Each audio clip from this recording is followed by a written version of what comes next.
Pemirsa, terima kasih Anda masih bersama kami di iNews Today. Bersama saya Bibi Krisami dan rekan saya Aldi Hawari. Kita ke informasi dalam segmen Rumah Pemilih kali ini ada laporan terkait adanya dugaan potensi partai tertentu yang akan menerima limpahan suara demi memenuhi syarat lolos ambang batas parlemen muncul ke permukaan. Pemirsa, dugaan tersebut muncul seiring keputusan KPU untuk menghentikan sementara proses rekapitulasi suara di tingkat kecamatan. Akibatnya hal tersebut menimbulkan kecurigaan. Skenario yang muncul ialah partai yang berpotensi kuat tak lolos parlemen akan dilimpahkan suaranya untuk partai tertentu. Suara partai kecil yang akan diambil untuk dialihkan diantaranya berasal dari Partai Perindo, Gelora, dan Partai Umat. Bahkan banyak contoh suara-suara caleg yang menghilang, salah satunya caleg DPR RI Dapil 8 Jatim dari Partai Perindo, Andro Rohmana Putra. Andro bahkan mengaku ribuan suara yang didapat ini menghilang. Hilangnya suara ini diketahui dari sistem Sirekap milik KPU.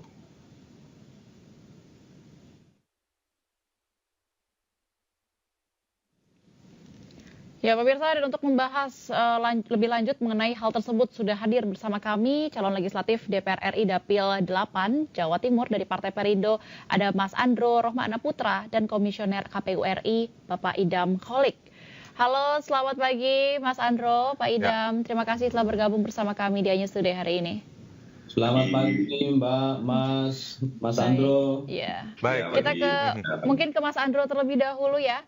Mas Andro, ini mungkin bisa diceritakan bagaimana suara bisa menghilang ini? Dicek di Sirekap, ada perbedaan begitu ya dengan penghitungan manual? Ya, jadi sebetulnya sebelumnya saya membahas mengenai Sirekap menghilang ya Mbak. Jadi banyak pemilih-pemilih kami ini yang pemilih pemula, yang mereka dengan sendirinya itu ngecek di Sirekap. Kemudian ketika mereka menanyakan, Mas, suara yang kami amanahkan ke Mas Andro kenapa kok hilang ya? Dan seterusnya, dan seterusnya. Sehingga kami mau tidak mau mulai mengecek juga dari Sirekap apakah memang betul seperti itu. Dari awal mulanya karena pemilih pemula ini punya mereka dengan sendirinya ingin mencari tahu bahwa orang-orang yang diberikan amanah ini seperti apa, ya kita nggak boleh menyalahkan ketika mereka menanyakan itu kepada kami. Dan kami harus menyampaikan juga kegelisahan mereka dengan konferensi pers tanggal 20 Februari kemarin, Mbak. Oke, baik. Saya ke Bang Idam langsung deh. Bang Idam, ini kan tidak hanya Mas Andro aja ya, laporan ini juga dikeluarkan oleh caleg-caleg lainnya yang merasa bahwa ada suara yang dilimpahkan begitu dari partai-partai tertentu untuk kemudian menggelembungkan suara partai tertentu juga begitu. Ini dugaan ya, kita garis bawahi. Ini bagaimana sebetulnya tanggapan KPU terkait dengan ini? Baik Mas, terima kasih. Berkenan apa yang tadi disampaikan oleh Mas Andro, ini menjadi penting bagi kami untuk menyampaikan kembali kepada para pemirsa ataupun pemilih Indonesia. Sirekap adalah alat publikasi foto formulir model C hasil plano. Formulir model C hasil plano ini adalah formulir yang mendokumentasikan atau merekam perolehan suara peserta pemilu. Penulisan formulir ini disaksikan oleh para saksi dan diawasi oleh pengawas TPS. Pasca Ketua KPPS membacakan satu persatu perolehan suara sah peserta pemilu di TPS. Ya, setelah selesai formulir model C hasil plano ini difoto dan diunggah ke dalam aplikasi Sirekap yang kemudian sistem komputasi Sirekap membacanya. Nah, pada saat difoto dan diunggah ke dalam aplikasi Sirekap itu nanti ada penjelasan apakah hasil pembacaan aplikasi Sirekap ini sudah benar atau tidak, itu nanti akan ada warna. Kalau sekiranya ada warna merah di bagian akhirnya, maka data hasil pembacaan terhadap foto formulir tersebut itu tidak akurat. Nah, untuk pemilu anggota legislatif, anggota KPPS yang memegang akun Sirekap ini harusnya langsung mengakurasi sesuai dengan data otentik yang terdapat di dalam foto formulir model Sirekap. Di sana ada fitur pulpen. Nah, fitur pulpen ini adalah fitur yang memungkinkan KPPS mengkoreksi ataupun mengakurasi data sesuai dengan perolehan real di TPS yang terdapat di dalam formulir model C hasil plano. Tetapi terkadang karena kondisi KPPS yang sudah lelah dan lain sebagainya, maka pada akhirnya ketika data tersebut terunggah ke dalam aplikasi Sirekap, KPPS langsung mengakurasinya. Nah, kenapa terjadi pembacaan yang tidak akurat? Itu salah satu penyebabnya itu karena kualitas smartphone yang dimiliki oleh KPPS, khususnya kameranya. Ya, ini menjadi tantangan bagi kami ke depan. Ya, mudah-mudahan ke depan dalam penyelenggaraan pilkada ini tidak terulang kembali. Yang jelas, apa yang hari ini ditampilkan di Sirekap dalam bentuk data numerik untuk kepentingan publik itu adalah hasil yang sesuai dengan data otentik yang terdapat di dalam formulir model C hasil plano.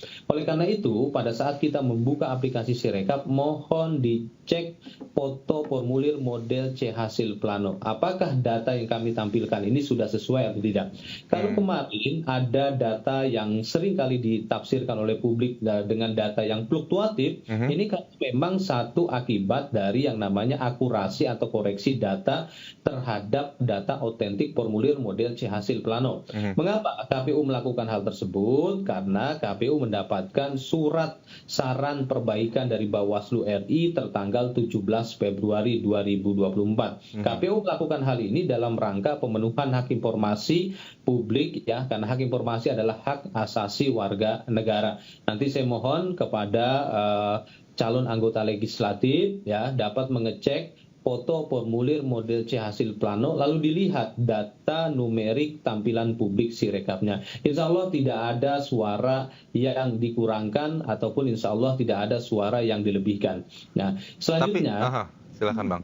Ya, selanjutnya, formulir model C hasil plano di TPS itu disalin untuk seluruh peserta pemilu. Jadi pada dasarnya peserta pemilu memiliki dokumen tersebut. Tetapi apabila peserta pemilu itu tidak sempat menempatkan saksinya di TPS, maka peserta pemilu dapat meminta kepada PPS. Kalau sekiranya tidak sempat meminta kepada PPS, maka bisa mengkonfirmasi atau melakukan cross-check silang kepada data yang dimiliki oleh Bawaslu. Insya Allah proses pemungutan penghitungan suara dilaksanakan secara terbuka. Jika dibandingkan dengan pemilu serentak 2019 yang lalu dengan menggunakan teknologi situng atau sistem penghitungan, hari ini kami lebih maju karena menampilkan foto formulir model C hasil Sirekap. Dahulu di situng itu tidak demikian. Seperti itu respon dari kami pastikan apa yang ada di TPS itu ada di dalam Sirekap, tidak lebih dan kurang, dan di dalam proses rekapitulasi di PPK juga bisa ditampilkan kembali dan para saksi dapat menyaksikan. Kita tahan dulu Mas Idam, kita mungkin bisa cross-check kembali ke Mas Andro dengan temuan yang tidak sesuai penghitungan suara yang tadi dialami oleh Mas Andro. Sudah dilakukankah langkah-langkah yang tadi disampaikan oleh Mas Idam seperti cek formulir C hasil plano, data numerik, cross-check silang dengan Bawaslu, langkah apa yang sudah dilakukan Mas? Dan apa hasilnya? Sebelum saya menanggapi apa yang ditanyakan oleh Mbak Devi ya, jadi saya ingin menanggapi yang disampaikan oleh Mas Idam, bahwasanya saya sempat merilis juga pemilu kali ini, mungkin statement dari Mas Idam lebih baik dibandingkan yang sebelumnya. Kalau menurut saya, karena saya 2019 juga ikut pemilu juga, justru saya melihat di sini kegaduhannya sangat luar biasa. Anggaran kalau saya melihat kan di KPU 70 triliun, tadi sempat disampaikan bahwasanya device dari anggota KPPS yang tidak mumpuni. Kenapa tidak dianggarkan saja? Kalau seandainya memang akhirnya bikin gaduh gara-gara device-nya tidak bisa proper ya, tidak bisa merekam dengan baik. Sehingga akhirnya kemarin juga muncul statement juga dari komisioner yang menyampaikan menyalahkan KPPS. Jangan seperti itulah. Bahwasanya mereka juga bekerja kelelahan kok. Mereka saya tahu sendiri pada saat di TPS sendiri saya melihat bahwasanya ada error dan yang lain-lain. Ketika Sirekap sudah disempurnakan dari situng yang sebelumnya, harusnya anggarannya dan fitur-fiturnya bisa disempurnakan dengan baik. Kalau seandainya tidak ingin ada dugaan penggelembungan, kenapa tidak dibuat saja fitur error checking yang maksimal 300 suara per TPS, sehingga akhirnya tidak perlu sampai lari ke ribuan suara dan seterusnya dan seterusnya. Ketika kami sendiri juga sudah melakukan pengumpulan C hasil dari 2 hari yang lalu memang sangat berbeda. Kalau saat ini memang kami juga, karena wilayah kami cukup luas ya, dari Madiun, Nganjuk, Jombang, Mojokerto, hingga saat ini yang sudah kami rekap itu ada data sekitar 10.000 sekian. Dan di saat ini karena kami juga melihat dari Sirekap ini juga sudah tidak bisa kami jadikan acuan, walaupun kami tahu Sirekap hanya alat bantu untuk mempublikasikan potret hasil perolehan suara di TPS. Ketika ini ditampilkan di KPU, di webnya KPU, dan itu tidak sesuai, wajar kalau seandainya kami juga menanyakan, kecuali ini ditampilkan di web yang lain, maka kami tidak akan komplain. Jadi kalau terkait hal ini, mohonlah untuk ini lebih baik lagi, karena bagaimanapun juga ini pemilu ini kan jangan dibuat kayak seperti main-main gitu. Menurut saya begitu.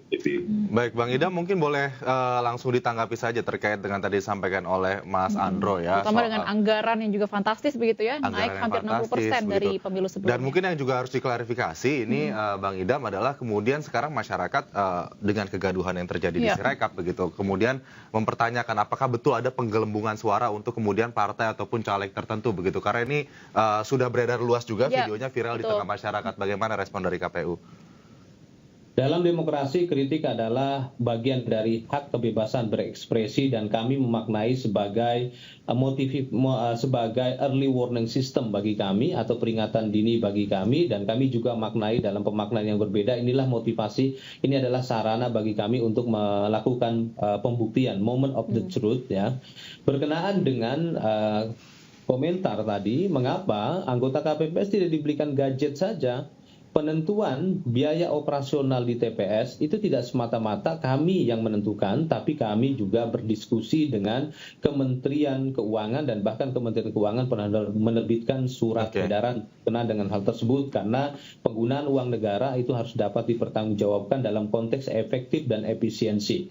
Nah, tentunya ke depan ini menjadi catatan khusus ya bagi kami, apalagi sebagaimana Undang-Undang Nomor 10 Tahun 2016 Pasal 201 Ayat 8 November 2024 itu adalah hari pemungutan pemilihan serentak nasional atau pilkada serentak nasional. Apa yang terjadi di tahun 2024 ini dalam pemilu serentak ini tentunya akan kami perbaiki ya. Prinsipnya kami harus terus memperbaiki diri, dan oleh karena itu kami tidak menutup kritik dan komentar-komentar konstruktif dari berbagai pihak ya. Itu yang bisa kami respon. Yang jelas kami mengucapkan terima kasih kepada rekan-rekan KPPS yang telah mendedikasikan kinerjanya. Sebetulnya masih banyak sekali catatan yang kita ingin ada klarifikasinya ataupun tanggapan jawaban dari KPU. Tapi sebelumnya